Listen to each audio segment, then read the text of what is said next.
Hi, I'm James from Chaosium. When I sat down with John Wick the other day, he gave us an update on what exactly is happening in the world of 7th Sea. I'm going to jump across to that interview in just a moment, but first, remember to subscribe to the Chaosium YouTube channel. It helps us out and it lets us make more content like this. Thanks. Yeah, Cities of Faith and Wonder is in layout. I just signed the we're negotiating with a new layout artist for the Katai book, and we have the beginnings of a map for the New World. How do you go about deciding what comes next in the 7th Sea world? Do you already have a map planned out for everything, or is it kind of a negotiation? It really is. It's a juggling act, right? It's more along the lines of what's ready to work on now, because there's Cities of Faith and Wonder. There's the Land of a Thousand Nations, which used to be the Colonies book, and then there's Katai, and after Katai, there's three more books.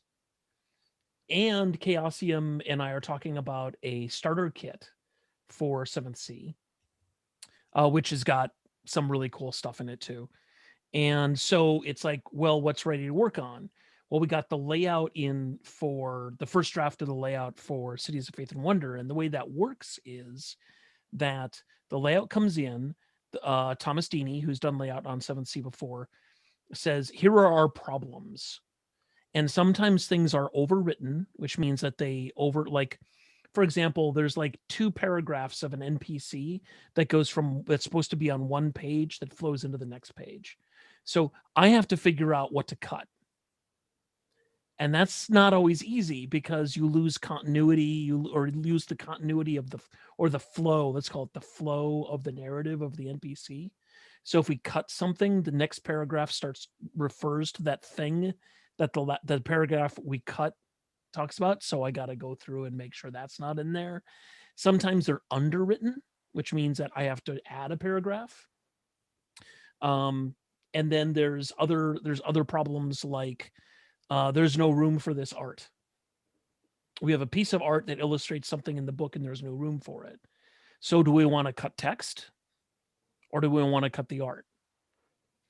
And there's a balance of, because Chaosium has they're more like guidelines than rules, but to quote Pirates of the Caribbean, but there are guidelines for an illustration every 4 pages. That's what Chaosium likes in their books, which means that if there's 6 pages without an illustration, I have to figure out how to put an illustration in there.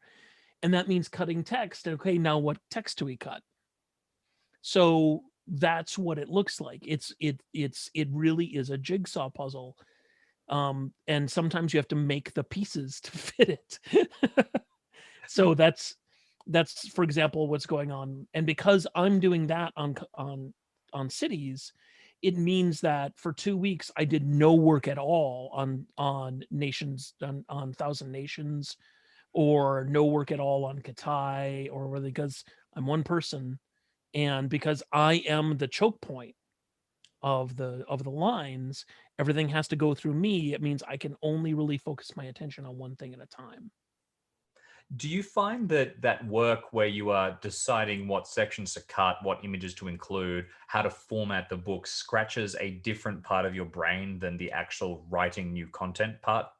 Oh yeah, it's totally different. And so, that's a really good question, because after 2 weeks of, okay, jigsaw puzzle juggling this, it's time to go back to write my nation for the Land of a Thousand Nations.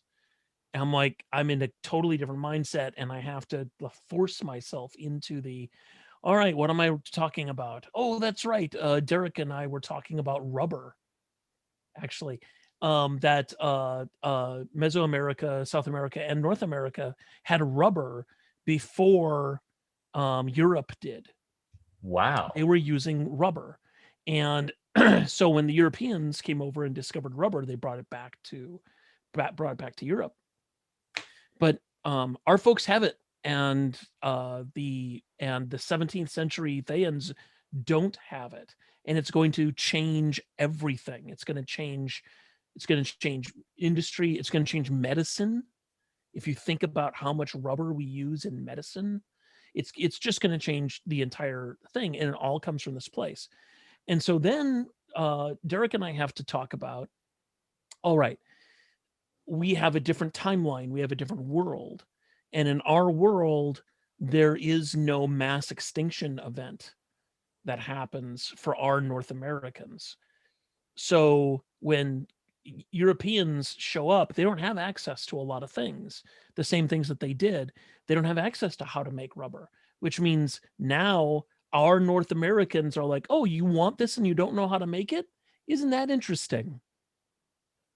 And they just can't come in with conquistadors and go, we're just going to take it, because there's no there's no event that puts our North Americans at a severe handicap disadvantage. And so that's going to change not only like how Thea works and how our whole world works, but how the future works too. You've talked about this juggling act where you have to balance which books to work on, what to take out of certain books, and how to get your own headspace in the right place to work on certain elements of the line. Is there a part of Thea or a part of 7th Sea that you've really wanted to dive into, but for one reason or another, the juggling act has not allowed you to do so? Yeah, when we first started, we thought that the setting, the like, uh, D&D has Greyhawk and the Forgotten Realms, and there's Waterdeep in the Forgotten Realms, right? And Call of Cthulhu has Arkham, and RuneQuest has Dragon Pass.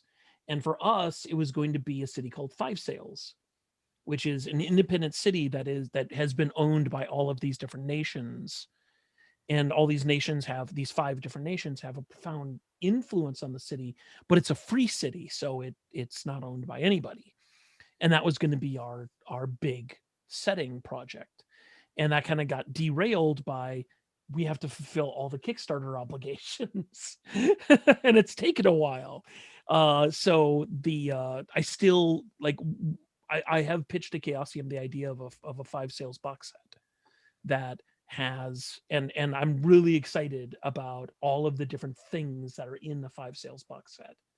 Um, and I'm eager to do it, but I'm just kind of waiting because I have to finish everything else first.